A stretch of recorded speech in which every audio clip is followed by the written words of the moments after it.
આજે આપણે ધોરણ 10 માં ચેપ્ટર નંબર 6 ત્રિકોણ વિશે અભ્યાસ કરવાના છે, જેની અંદર તો કે આપણે લાસ્ટ લેક્ચરમાં સ્વાધ્યાય 6.1 કમ્પ્લીટ કર્યું હતું. તો આજે ખૂબ જ અગત્યનું પ્રમેય કે જેનું નામ છે સમપ્રમાણતાનું મૂળભૂત પ્રમેય અથવા તેનું બીજું નામ છે થેલ્સનું પ્રમેય. તો એ પ્રમેય વિશે તો કે આજે આપણે અભ્યાસ કરવાના છીએ. એટલે બધાએ ખાસ તો કે આ પ્રમેયની સાબિતી, પક્ષ, સાધ્ય, એનું વિધાન બધી વસ્તુ ખાસ બધા યાદ રાખવાનું છે, કેમ કે આ પ્રમેય તો કે 4 માર્કની અંદર પૂછાઈ શકે છે. તો ચાલો આપણે સ્ટાર્ટ કરીએ. સૌપ્રથમ તો કે આ જે પ્રમેય છે એનું વિધાન શું છે તો આપણે જોઈએ એનું વિધાન. જો ત્રિકોણની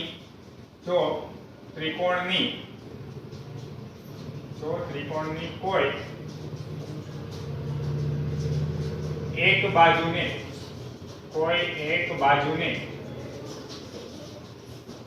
સમાંતર દોરેલી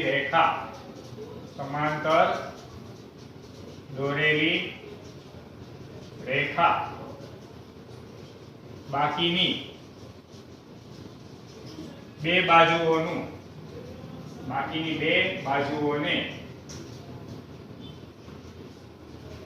બે ભિન્ન બિંદુઓમાં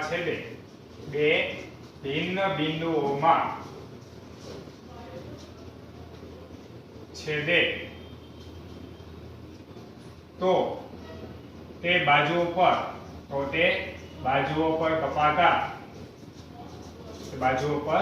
કપાતા રેખાખંડો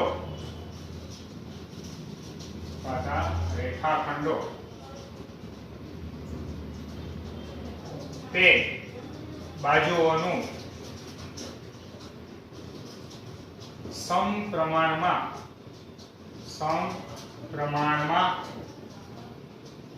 વિભાજન કરે છે. તો આપણી પાસે આ જે છે તો કે તે પ્રમેયનું વિધાન છે. તો કે આ જે પ્રમેય છે તે અલગ તો કે 3 રીતે પૂછાઈ શકે. એક તો કે તમને ડાયરેક્ટલી તો કે વિધાન આપી દઈએ. જો વિધાન આપી દઈએ તો તમારે માત્ર પક્ષ, સાધ્ય અને સાબિતી એટલું જ લખવાનું છે.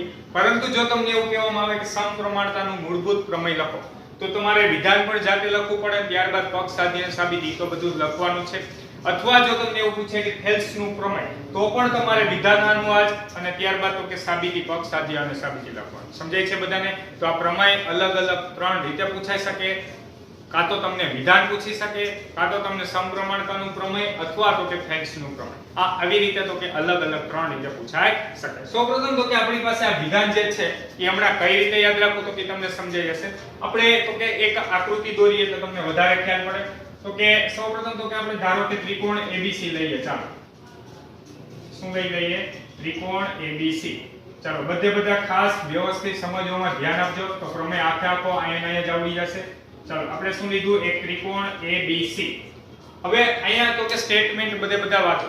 જો ત્રિકોણની કોઈ એક બાજુને સમાંતર દોરેલી રેખા, એટલે આપણે શું કરવું છે? આ ત્રિકોણ ABC છે એને કોઈ એક બાજુને સમાંતર દોરેલી રેખા, એટલે આપણે BC ને સમાંતર એક શું દોરવી છે? રેખા. ચાલો તો આપણે BC ને સમાંતર એક રેખા દોરીએ. ચાલો આપણે શું કરીએ તો કે આ BC ને સમાંતર એક શું દોરી? રેખા દોરી. હવે આગળ આપણે વિધાન વાંચીએ. જો ત્રિકોણની કોઈ એક બાજુને સમાંતર દોરેલી રેખા, આ BC ને સમાંતર દોરેલી રેખા બાકીની બે બાજુઓને બે ભિન્ન બિંદુઓમાં છેદે. આ બાકી, હવે જો BC ને સમાંતર દોરેલી રેખા એટલે BC એક બાજુ થઈ ગઈ, તો બાકીની બે બાજુ કઈ થઈ? AB અને AC. એને કેટલા ભિન્ન બિંદુઓમાં છેદે? બે ભિન્ન બિંદુઓમાં છેદે. એને ચાલો આપણે નામ આપી દે. અહીંયા તો કે જે બિંદુ છે એને D અને અહીંયા જે બિંદુ છે તેને E નામ. ચાલો આગળ શું કીધું છે? ભિન્ન બિંદુઓમાં છેદે તો તે બાજુઓ પર કપાતા રેખાખંડો. તો તે આ બાજુ ઉપર જે રેખાખંડ કપાય છે, બાજુ ઉપર રેખાખંડ કયા કપાણા? AD, BD, AEC. એ રેખાખંડ કપાણા તે બાજુઓનું સમપ્રમાણમાં વિભાજન કરે છે. એ રેખાખંડો છે તો એ આ બાજુઓનું સમપ્રમાણમાં વિભાજન કરે છે. એનો મતલબ કે એ આપણે સાબિત કરવું છે. સમજાય છે બધાને? ફરી એકવાર આખું આપણે જોઈએ. ત્રિકોણની કોઈ એક બાજુને સમાંતર દોરેલી રેખા બાકીની બે બાજુઓને બે ભિન્ન બિંદુઓમાં છેદે છે. આટલો તમારો પક્ષ છે. હવે સાબિત શું કરવાનું છે?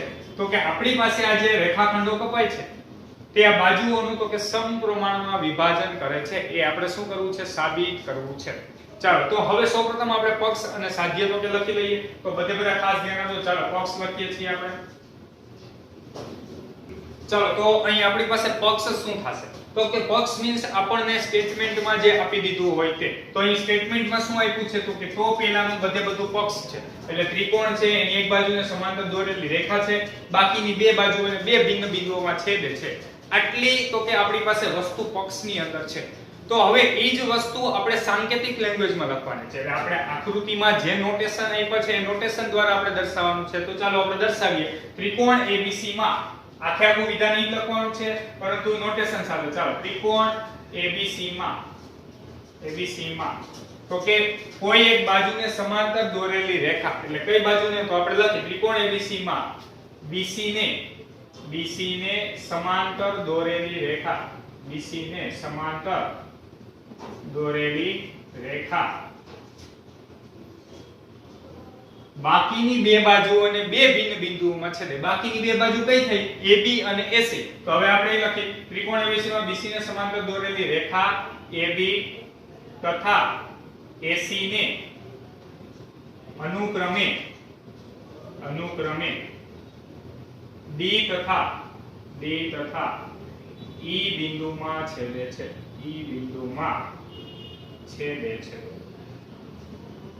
ચાલો બધાને પક્ષ લખતા આવડી ગયું. ફરી એકવાર આપણે પક્ષમાં શું લખ્યું? ત્રિકોણ ABC માં BC ને સમાંતર દોરેલી રેખા D, AB અને AC ને અનુક્રમે D અને E બિંદુમાં છેદે છે. આટલો તમારો શું થઈ ગયો? પક્ષ.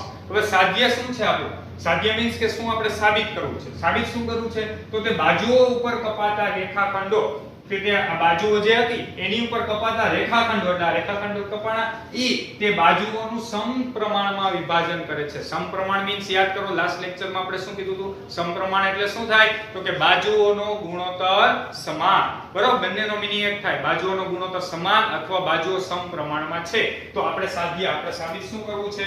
તો ચાલો આપણે લખીએ સાધ્ય. શું આવશે અહીં? તો કે AD ના છેદમાં DB AE ના છેદમાં EC. ચાલો તો આપણે લખીએ સાધ્ય AD ના છેદમાં DB અહીં AE ના છેદમાં EC.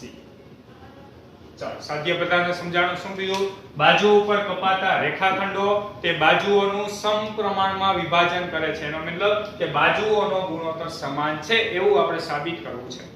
હવે આખો પ્રમેય કેવા શું માંગે છે? જો આપણી પાસે એક ત્રિકોણ ABC છે, એમાં એક બાજુને સમાંતર આપણે રેખા દોરી છે. તો એની ઉપર જે આ ચારે ચાર રેખાખંડ રચાણા એની અંદર તો કે આ બંનેનો ગુણોત્તરનો જેટલો આન્સર હોય એટલો જ ગુણોત્તરનો તો કે આનો આન્સર આવે એવું આપણે સાબિત કરવું છે. તો અત્યારે પક્ષ સાધ્ય આપણે લખી દઈએ. ચાલો હવે આપણે સાબિતી શરૂઆત કરીએ. તો આપણે લખીએ સાબિતી આપણે શરૂઆત કરીએ. તો આના માટે સૌપ્રથમ આપણે શું કરવાનું છે? તો કે BE અને CD તો કે આપણે જોડવાના છે. ચાલો તો આપણે લખીએ અહીંયા તો કે આપણે BE અને તો કે CD. ચાલો BE અને CD જોડો. તો આપણે લખી નાખ્યા BE તથા CD જોડો. ચાલો BE અને આપણે CD જોડ્યા. હવે ત્યારબાદ આપણે શું કરવું છે? તો કે આ AB પાયો છે, પાયા ઉપર આપણે એક વેધ દોરવો છે. એવી રીતે AC પાયો છે તો E પાયા ઉપર મારે એક વેધ દોરવો છે. બરાબર, તો હવે જોજો બધા ખાસ આપણે AB ઉપર હું એક વેધ દોરું છું. વેધ મીન્સ શું? તો કે 90 અંશનો ખૂણો બનાવે. સામેની બાજુ વાળા કેટલા અંશનો ખૂણો બનાવે? 90 અંશનો. ચાલો તો આપણે એક વેધ દોરીએ છીએ. તો બધા ખાસ ધ્યાન આપજો. ચાલો અહીંયા તો કે આપણે વેધ દોર્યો આ AB પાયા ઉપર. આ વેધ મીન્સ ત્યાં 90 અંશનો ખૂણો બને. એવી જ રીતે અહીંયા પણ આપણે એક વેધ દોરીએ છીએ. ચાલો અહીંયા પણ આપણે 90 અંશનો ખૂણો બનાવે એવી રીતે તો કે એક વેધ દોર્યો. ચાલો અહીંયા તો કે આપણે નામ આપી દઈએ. તો કે અહીંયા બિંદુનું નામ આપી દઈએ M અને અહીંયા તો કે આપણે નામ આપી દઈએ M. ચાલો N અને M આપણે વેધ. તો અહીંયા આપણે શું કર્યું? તો કે DM લંબ AC દોર્યો અને ત્યારબાદ EN લંબ આપણે શું દોર્યો? AB દોર્યો. તો હવે સૌપ્રથમ આપણે A લખી નાખીએ. ચાલો તો અહીંયા EN લંબ AB તથા EN લંબ AB તથા DM લંબ AC તથા DM લંબ AC દોરો. ચાલો આટલું પહેલા બધાને ખબર પડી. શું કર્યું આપણે? તો કે સૌપ્રથમ આ બંનેને જોડ્યા. ત્યારબાદ તો કે અહીંયા આપણે શું દોર્યા? વેધ દોર્યા. હવે તો કે આપણે અલગ અલગ 4 ત્રિકોણના ક્ષેત્રફળ લેવાના છે. કેટલા ત્રિકોણના? 4. તો સૌપ્રથમ આપણે 1 by 1 તો કે આપણે એક એક ત્રિકોણના ક્ષેત્રફળ લેતા જઈએ. તો બધા ખાસ તો કે હવે સમજવામાં ધ્યાન આપજો. સૌપ્રથમ આપણે લઈએ ચાલો ADE નું ક્ષેત્રફળ. ADE નું ક્ષેત્રફળ. હવે જોજો બધા આપણી પાસે તો કે આપણે એવું પણ લખી શકીએ ત્રિકોણ ADE નું ક્ષેત્રફળ, અને જો એવું ન લખવું હોય તો માત્ર આટલું લખવાનું ADE. ADE મીન્સ ઈ ત્રિકોણ ADE નું ક્ષેત્રફળ. 9મા ધોરણની અંદર ઓલરેડી તમે શીખી જ ગયા છો, બરાબર? તો કે આપણી પાસે જ્યારે પણ ત્રિકોણનું ક્ષેત્રફળ લખવું હોય તો આપણે બે રીતે લખી શકીએ કે આગળ ત્રિકોણની સાઇન કરીને ઈ ત્રિકોણનું ક્ષેત્રફળ, અથવા માત્ર તો કે આવું લખો તો બંનેનો મીનિંગ શું થયો? સમાન. પરંતુ તમારી ટેક્સ્ટ બુકમાં મુજબ છે એટલે હવે આપણે આ જ મુજબ લખીએ. તો ફરી એકવાર શું લખ્યું? ADE નું ક્ષેત્રફળ. કયો ત્રિકોણ? એ ત્રિકોણ ADE. હવે જો આપણે ઉપરનો આ ત્રિકોણ ADE ક્ષેત્રફળ લઈએ તો ત્રિકોણનું ક્ષેત્રફળનું સૂત્ર શું થાય? 1/2 ગુણ્યા પાયો ગુણ્યા વેધ. હવે માત્ર આપણે જો આ ત્રિકોણની વાત કરતા હોય તો હું એમ કહું આ પાયો છે, AD પાયો છે, તો ઈ પાયા ઉપર વેધ કયો છે? જોવો જી બધા, આ પાયો લો તો એની ઉપર વેધ કયો થયો? પાયો આપણી પાસે મીન્સ તળિયું, વેધ મીન્સ એની હારે 90 અંશનો ખૂણો બનાવે તે. તો અત્યારે આપણી પાસે AD પાયો હોય તો વેધ એનો કયો છે? EN. ચાલો તો આપણે લખીએ ત્રિકોણ AD નું ક્ષેત્રફળ બરાબર તો કે આપણી પાસે 1/2 ગુણ્યા પાયો. હવે પાયો જોવો જી કયો છે? AD. એને ગુણ્યા વેધ. ચાલો વેધ કયો છે? આ પાયો છે એટલે વેધ એનો છે EN. એટલે પેલા બધાને ખબર પડી શું કર્યું? ત્રિકોણ AD નું ક્ષેત્રફળ 1/2 ગુણ્યા પાયો ગુણ્યા વેધ. હવે આપણે ઈ જ સાઈડનો તો કે આપણે નીચેનો ત્રિકોણ લઈએ તો ત્રિકોણ કયો છે? BDE નું ક્ષેત્રફળ. હવે જોજો બધા કયા ત્રિકોણ લેવો છે? ચાલો આપણે BDE નું ક્ષેત્રફળ. હવે 1/2 ગુણ્યા પાયો ગુણ્યા વેધ તો આવશે. હવે હું 1/2 ગુણ્યા એનો પાયો BD લઉં. શું લઉં છું? પાયો BD. તો હવે એનો વેધ કેવી રીતે લેવો? જોજો બધા ખાસ. હવે એના માટે તો કે સૌપ્રથમ અહીંયા જે હું ભણાવું એક વ્યવસ્થિત સમજો તો તમને સમજાશે, બરાબર? તો આપણી પાસે સૌપ્રથમ આપણે કોઈ પણ એક લઘુકોણ ત્રિકોણ લઈએ. ચાલો હવે હું એમ કહું આપણી પાસે આ ત્રિકોણ ABC છે તો એની અંદર BC પાયો લઈએ. BC પાયો લઈએ તો એની અંદર વેધ દોરવો એટલે સામેની બાજુ વાળે 90 અંશનો ખૂણો બનાવે. તો આની અંદર જે આ AM થયો ને એનો વેધ થયો. શું થયો? વેધ થયો. આ વાત થઈ લઘુકોણ ત્રિકોણ. હવે ધારો કે આપણી પાસે ગુરુકોણ ત્રિકોણ હોય તો ગુરુકોણ ત્રિકોણ હોય તો આપણી પાસે આ પ્રમાણેનો કંઈક ત્રિકોણ હશે. હા કે ના? આ પ્રમાણેનો કંઈક ત્રિકોણ હશે. હવે અહીંયા ધારો કે ત્રિકોણ ABC છે. ચાલો આ ત્રિકોણ ABC છે. હવે તો કે આ ત્રિકોણ ABC છે અને હું એમ કહું BC હું એનો પાયો લઉં. કયો પાયો લઉં છું? BC પાયો. તો હવે એનો વેધ મારે દોરવો હોય તો વેધનો નિયમ તો શું છે? સામેની બાજુ વાળા 90 અંશનો ખૂણો બનાવે. તો આપણે શું કરવું પડશે? સામેની બાજુને લંબાવવી પડશે. સામેની બાજુને લંબાવવી પડશે. સામેની બાજુને લંબાવશે એટલે અહીંયા તો કે એનો વેધ ત્રિકોણની બારે મળશે. ક્યાં મળશે? ત્રિકોણની બારે. હવે જોજો બધા ખાસ ત્રિકોણ BDE હું દોરું છું. ચાલો BDE ત્રિકોણ હું અહીંયા દોરું છું તો આ પ્રમાણે કંઈક છે. અહીંયા B છે, અહીંયા D છે અને અહીંયા આપણી પાસે E બિંદુ છે. હવે અત્યારે આપણી પાસે પાયો BD છે. તો હવે આ જ સાઈઝનો તમે ત્રિકોણ કાપો. આ જ સાઈઝનો ત્રિકોણ કાપો અને તો કે પાયાને તો કે આપણે તળિયે ગોઠવીએ તો જોજો આ પ્રમાણે કંઈક આપણને મળશે. અહીંયા તો કે BD વ્યવસ્થિત તો કે તમે ગોઠવો તો E બિંદુ આવી રીતે ક્રોસમાં કંઈક થશે. એટલે એનો મીનિંગ એવો થયો BDE આપણી પાસે કેવો ત્રિકોણ થયો? ગુરુકોણ ત્રિકોણ થયો. હવે તો કે E બિંદુમાંથી આપણે તો કે વેધ દોરીએ તો વેધ એનો બહારની બાજુ હશે. ક્યાં હશે? બહારની બાજુ. તો કહેવાનો મીનિંગ શું છે? અત્યારે અહીં આપણી પાસે BD પાયો છે તો હવે જો E પાયો હોય તો એનો વેધ એને લંબ રૂપે હોય. એનો વેધ કેવી રીતે હશે? લંબ રૂપે. અહીં જોયું આપણે BD પાયો તો E બિંદુમાંથી પસાર થતો એનો વેધ હશે. કયા બિંદુમાંથી પસાર થતો? E બિંદુમાંથી. તો હવે E બિંદુમાંથી પસાર થતો વેધ E બાજુને સમાંતર કયો છે? EN છે. કયો છે? EN. ફરી એકવાર જોઈએ. BD પાયો લીધો. હવે તો એનો મતલબ એવો થયો એનો વેધ કયા બિંદુમાંથી પસાર થતો હશે? E બિંદુમાંથી. તો E બિંદુમાંથી વેધ પસાર થતો હોય તો આપણી પાસે E જે બાજુ છે એને સમાંતર એટલે કે આ આખી બાજુ એ જ છે. તો એનો મતલબ એવો થયો એનો વેધ કયો હશે? EN એનો વેધ હશે. તો ફાઇનલી આપણને શું મળ્યું? 1/2 ગુણ્યા BD ગુણ્યા EN. સમજાય છે બધાને? ફરી એક વખત આ ખાસ વ્યવસ્થિત સમજવામાં ધ્યાન આપજો. BDE નું ક્ષેત્રફળ 1/2 ગુણ્યા પાયો આપણે કયો લીધો? BD. હવે પાયો તમે BD લીધો તો એનો વેધ હકીકતમાં તો કે આ મુજબ, કારણ તો કે ગુરુકોણ ત્રિકોણ છે. હવે ગુરુકોણ ત્રિકોણ કેમ કે આ બાજુ ત્રાસી છે. હવે તમે આને વ્યવસ્થિત આમ કરશો તો એ પ્રમાણે કંઈક મળશે. એનો વેધ ક્યાં હશે? બહારની બાજુ. પરંતુ હશે કયા બિંદુમાંથી પસાર થતો? ઈ બિંદુમાંથી પસાર થતો હશે. હવે ઈ બિંદુમાંથી પસાર થતો વેધ તો કે આ બાજુને સમાંતર તો ઈનું ઈ જ છે, તો એનો મતલબ en નો શું થશે? વેધ થશે. તો ફાઇનલી આપણને શું મળ્યું અહીં? en આપણો કેવો હશે? વેધ હશે. ચાલો અહીંયા સુધી પહેલા બધાને સમજાણું. તો અત્યારે આપણે શું કર્યું? AD ઈ ત્રિકોણનું ક્ષેત્રફળ અને BD ઈ ત્રિકોણનું ક્ષેત્રફળ. ફરી એકવાર બોલીએ, ચાલો બોલો જી બધા. AD નું ક્ષેત્રફળ શું મળ્યું? 1/2 ગુણ્યા પાયો કયો લીધો? AD, એને ગુણ્યા એનો વેધ કયો મળ્યો? en. ચાલો એવી રીતે BD ઈ ત્રિકોણનું ક્ષેત્રફળ, એની અંદર પાયો કયો લીધો? BD, en. તો કે એનો શું થઈ ગયો? વેધ થઈ ગયો. હવે આપણે બંને ત્રિકોણના ક્ષેત્રફળનો શું મેળવીએ? ગુણોત્તર. તો અહીં બધા ખાસ ધ્યાન આપજો. ચાલો તો ત્રિકોણ AD ઈ નું ક્ષેત્રફળ આપણે લઈએ, એના છેદમાં તો કે ત્રિકોણ BD ઈ નું ક્ષેત્રફળ લઈએ. ચાલો ત્રિકોણ AD ઈ નું ક્ષેત્રફળ શું હતું? તો કે 1/2 ગુણ્યા AD ગુણ્યા en, AD ગુણ્યા તો કે en, એના છેદમાં તો કે અહીંયા આપણી પાસે 1/2 ગુણ્યા અહીંયા શું હતું? તો કે BD ગુણ્યા en, BD ગુણ્યા en. ચાલો તો તમે જોઈ શકો છો તો કે ઉપર નીચે તો કે 1/2 કેન્સલ થઈ જશે, એવી રીતે en પણ કેન્સલ થઈ જશે. તો ફાઇનલી આપણને શું મળ્યું? AD ના છેદમાં BD. ચાલો તો આપણે લખીએ AD ઈ નું ક્ષેત્રફળ ના છેદમાં BD ઈ નું ક્ષેત્રફળ ઇઝ ઇક્વલ ટુ શું મળ્યું? AD ના છેદમાં BD. ચાલો આને આપણે સમીકરણ નંબર 1 કહી દઈએ. શું કહી દઈએ? સમીકરણ નંબર 1. ચાલો હવે આપણે આ જ રીતે તો કે અહીંયા તો કે જેવી રીતે પાયો આ લીધો, હવે એવી રીતે આપણે પાયો આ બાજુનો લઈને ઈ બાજુના આપણે બંને ત્રિકોણ લેવાના છે. તો ચાલો ફરી એક વખત આપણે ઉપરનું તો ત્રિકોણ AD છે, તો ફરી પાછું આપણે ત્રિકોણ AD નું ક્ષેત્રફળ લઈએ.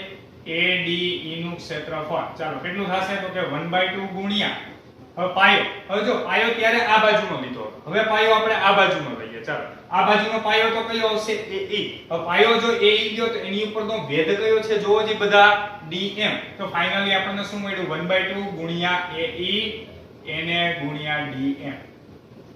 ચાલો સમજાણું બધાને. હવે એવી જ રીતે આપણે CDE ત્રિકોણ લઈએ અથવા DEC, તમે નામ કોઈ પણ રીતે લખી શકો. અહીંયા BDE લીધું હતું, એવી રીતે અહીંયા CDE આ બાજુનો ત્રિકોણ લેવાનો છે. તો હવે તમે DEC અથવા CDE કાઈ પણ નામ આપી શકો. ચાલો તો આપણે લખીએ DEC નું ક્ષેત્રફળ ઇઝ ઇક્વલ ટુ 1/2 ગુણ્યા. ચાલો હવે જોજો બધા ખાસ. પાયો કયો લઈએ છીએ? EC. તો પાયો આપણે લઈએ છીએ EC, તો એને ગુણ્યા એનો ભેદ કયો આવશે? તો કે આ બાજુને સમાંતર. હકીકતમાં હમણાં આપણે આગળ જોયો એવો જ કેસ અહીંયા છે. ગુરુકોણ ત્રિકોણ થશે એટલે ભેદ એનો 12ની બાજુ હશે, પરંતુ કયો હશે? D બિંદુમાંથી પસાર થતો, અને D બિંદુમાંથી પસાર થતો આપણી પાસે ભેદ કયો છે? DM. તો ફાઇનલી આપણને અહીંયા શું મળ્યું? ભેદ તો કે DM. આગળની જેમ જ, એટલે આગળનું જો સમજાણો હશે તો સમજાય છે. ફરી એકવાર બંને ત્રિકોણના ક્ષેત્રફળ માટે પાયો AE, બોલો જી બધા, પાયો કયો છે? AE. ભેદ કયો છે?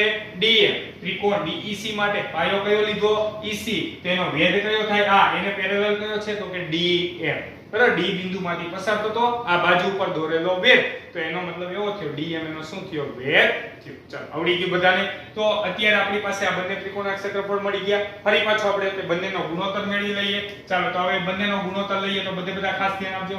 ADE ના છેદમાં ત્રિકોણ DEC નું ક્ષેત્રફળ.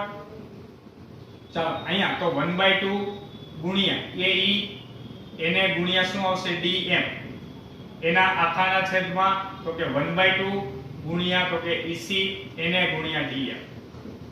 ચાલો તો ફાઇનલી ઉપર નીચે તો કે 1/2 કેન્સલ, એવી રીતે DM પણ શું થશે?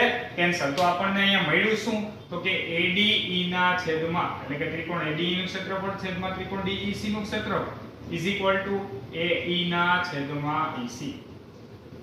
ચાલો આને આપણે ઇક્વેશન નંબર 2 કહી દઈએ. Equation number 2. ચાલો આટલી પહેલા બધાને ખબર પડી.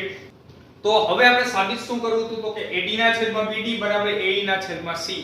બરાબર, તો કે આપણે જોઈ શકીએ છીએ અહીં AD ના છેદમાં BD પણ થઈ ગયું, AE ના છેદમાં CE પણ થઈ ગયું, પરંતુ બંને ઇક્વલ નથી. સાબિત તો થઈ ગયું પરંતુ બંને ઇક્વલ નથી. તો ઇક્વલ કરવા માટે બંનેની ડાબી બાજુ આપણે સમાન બતાવવી પડશે. તો સમાન બતાવવા માટે જોવો જી ઉપર તો ADE સમાન છે, પરંતુ નીચે BDE અને DEC બે અલગ અલગ છે. એટલે એ બે ત્રિકોણના ક્ષેત્રફળ જો આપણે સમાન બતાવી દઈએ તો બંનેની ડાબી બાજુ સમાન થઈ જાય, તો બંનેની જમણી બાજુ પણ આપણે સરખાવી શકાય. ચલો ખબર પડી બધાને. તો એટલા માટે હવે આપણે શું કરીએ છીએ? બધા ખાસ ધ્યાન આપજો. ત્રિકોણ BDE તથા ત્રિકોણ CDE આ બંને જે ત્રિકોણ છે, ત્રિકોણ BDE અને ત્રિકોણ CDE, જોજો બધા ખાસ વ્યવસ્થિત સમજજો. હું અત્યારે અહીં બંને ત્રિકોણ દોરું છું તમને ઈઝીલી સમજાય એટલા માટે. આપણી પાસે આ પ્રમાણે કંઈક છે, ચાલો BDE ત્રિકોણ, BDE, અને ત્યારબાદ આપણે જોઈએ તો આ પ્રમાણે કંઈક ત્રિકોણ છે DEC. આ બંને ત્રિકોણને છૂટા પાડ્યા એટલે આ મુજબ કંઈક હોય. હવે આ બંને ત્રિકોણની વાત કરીએ તો એ બંનેમાં પાયો જો સમાન આવતું એવું શું છે તો કે D. તો એનો મતલબ એવો છે ત્રિકોણ BDE અને ત્રિકોણ CDE સમાન પાયા D, સમાન પાયા DE તથા કઈ બે સમાંતર રેખાની જોડની વચ્ચે આવેલ છે. જોવો દીકરા, DE અને BC બે સમાંતર રેખાની જોડની વચ્ચે આવેલ છે. તો આપણે લખી સમાન પાયા DE તથા BC સમાંતર DE ની વચ્ચે આવેલ હોવાથી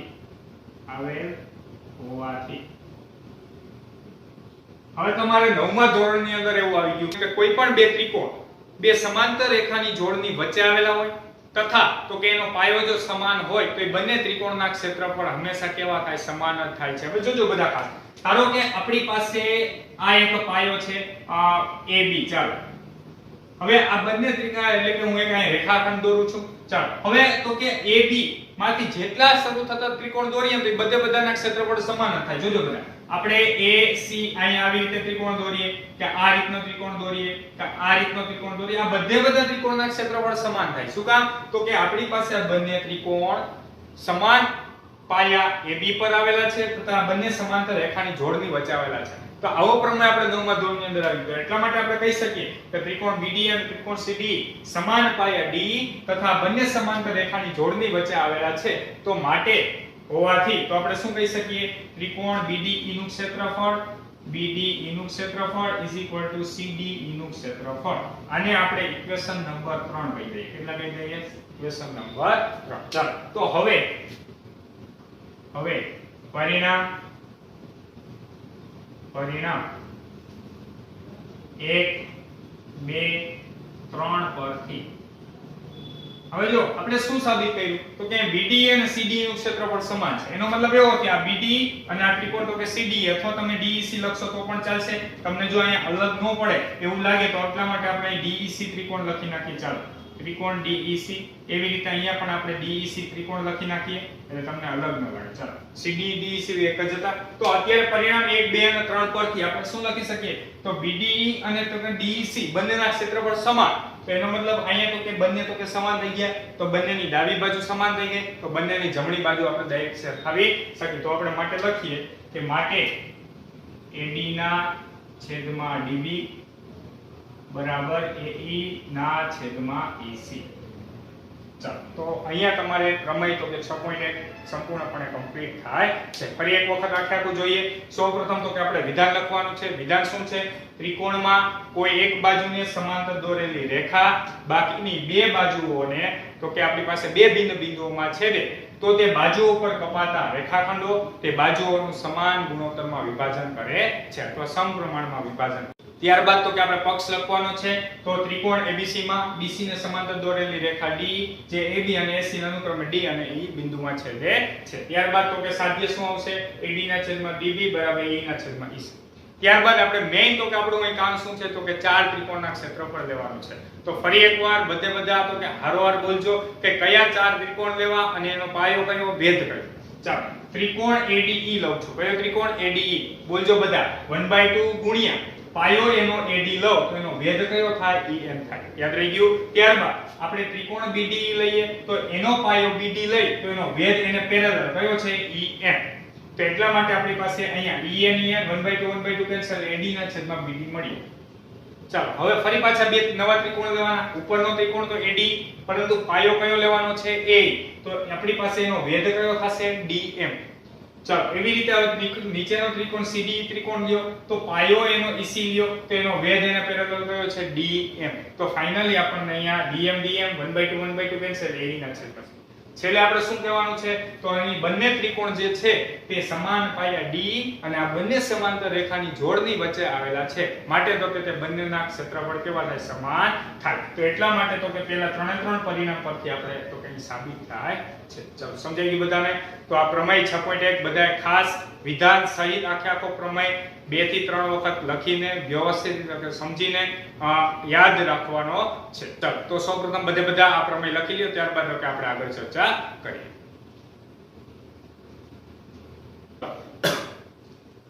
તો અત્યારે આપણે પ્રમેય 6.1 એટલે કે સમપ્રમાણતાનું મૂળભૂત પ્રમેય વિશે અભ્યાસ કરી ગયા. હવે તો કે આ પ્રમેયનો તો કે આપણે ક્વેશ્ચન ની અંદર ઉપયોગ કરવાનો છે. તો એના માટે તો કે અલગ તો કે આપણી પાસે 3 ફોર્મ્યુલા બની શકે. બરોબર? તો એ કઈ ફોર્મ્યુલા બની શકે? તો એના માટે તો કે હવે આપણે ફોર્મ્યુલા બનાવીએ. તો બધા ખાસ ધ્યાન આપજો. સૌપ્રથમ તો કે એક તો આપણે જે સાબિત કર્યું હતું તે અડધાના છેદમાં અડધું વાળું, એટલે AD ના છેદમાં BD બરાબર AE ના છેદમાં C. બરોબર? તો કે સૌપ્રથમ તો કે પહેલું પરિણામ તો એ છે. તો બધા ખાસ યાદ રાખવાનું છે. ચાલો પહેલું પરિણામ કયું? AD ના છેદમાં BD is equal to AE ના છેદમાં CE. ચાલો AE ના છેદમાં CE. હવે ત્યારબાદ તો કે બીજું પરિણામ આપણે જોઈએ. તો બીજું પરિણામ કેવી રીતે? તો કે અડધાના છેદમાં આખી બાજુ, એટલે AD ના છેદમાં AB. એવી રીતે આ બાજુ અડધી કઈ છે? AE ના છેદમાં આખી બાજુ કઈ થાય? AC. તો ચાલો બીજું આપણે પરિણામ બનાવીએ છીએ. AD ના છેદમાં આવશે તો કે AB. એવી રીતે તો કે આ બાજુ શું આવશે? AE ના છેદમાં ચાલો AC. ખબર પડી? હવે ત્યારબાદ તો કે આપણે ત્રીજું પરિણામ બનાવીએ. તો ત્રીજું પરિણામ આ નીચેની અડધી બાજુના છેદમાં આખી બાજુ, નીચેની આ અડધી બાજુ છેદમાં આખી બાજુ. તો એવી જ રીતે અહીંયા પણ એવું લખવાનું. તો ચાલો શું આવશે? BD ના છેદમાં તો કે AB આખી બાજુ. એવી રીતે તો કે આપણે અહીં CE ના છેદમાં તો કે આખી AC બાજુ. ચાલો તો આ બધાએ તો કે આપણી પાસે પ્રમેય 6.1 ઉપર આધારિત કોઈ પણ ક્વેશ્ચન હોય તો એની અંદર જનરલી તો કે આપણે 3 સૂત્રોનો ઉપયોગ કરતા હોઈએ છીએ. હવે તો કે તમારે 3 સૂત્ર જે છે યાદ રાખવાના નથી, બરોબર? બનાવતા શીખવાના છે. કારણ શું? અત્યારે આપણી વાત એવી છે કે અહીંયા ત્રિકોણ ABC છે. ત્રિકોણ ABC માં BC ને સમાંતર રેખા DE દોરેલી છે. હવે ધારો કે તમારી રકમ આવી કંઈક ચેન્જ થઈ ગઈ, આવી કંઈક બની ગઈ કે આપણી પાસે ત્રિકોણ કંઈક PQR છે. ચાલો ત્રિકોણ PQR. હવે આ ત્રિકોણ PQR માં QR ને તો કે સમાંતર એક બાજુ ધારો કે MN માં છેદે છે. કઈ બાજુમાં? MN માં છેદે. તો હવે હું એમ પૂછું કે 3 સૂત્ર બોલો તો આવડશે બધાને? તો ફટાફટ બોલો જી બધા. અડધાના છેદમાં અડધું, PM ના છેદમાં MQ બરાબર PN ના છેદમાં NR. પેલું સૂત્ર બની ગયું. બીજું આ ઉપરનું અડધું લેવાનું, એના છેદમાં આખી બાજુ. ચાલો PM ના છેદમાં PQ બરાબર PN ના છેદમાં આખી બાજુ શું આવશે? PR. એવી રીતે ત્રીજી સૂત્ર શું આવશે? તો કે નીચેની અડધી બાજુ તો QM ના છેદમાં આખી બાજુ PQ, NR ના છેદમાં આખી બાજુ કઈ આવશે? PR. ખબર પડી બધાને? તો સૂત્ર બધાએ યાદ રાખવાના નથી, પરંતુ કોઈ પણ આકૃતિ આપણી પાસે હોય તો આકૃતિ ઉપરથી 3 સૂત્ર બનાવતા આપણને આવડવા જોઈએ. ફરી એક વખત કેવી રીતે બનાવવાના છે? અડધાના છેદમાં અડધી બાજુ લેવાની. બીજું સૂત્ર અડધાના છેદમાં આખી બાજુ. એવી રીતે ત્રીજું સૂત્ર નીચેના અડધાના છેદમાં આખી બાજુ. ચાલો આવડી ગયું બધાને? તો આ 3 સૂત્ર બધાએ ખાસ તો કે યાદ રાખવાના છે. તો આજના લેક્ચરની અંદર તો કે આપણે કરાવેલ પ્રમેય નંબર 6.1 અને ત્યારબાદ તો કે એની ઉપરથી તો કે આપણે અગત્યના જે પરિણામ છે તે બધાએ ખાસ યાદ રાખવાના છે. નેક્સ્ટ લેક્ચરમાં આપણે સ્વાધ્યાય 6.2 શરૂઆત કરશી, જેની અંદર તો કે આપણે આ પ્રમેયનો ઉપયોગ કરવાના છીએ. Thank you so much.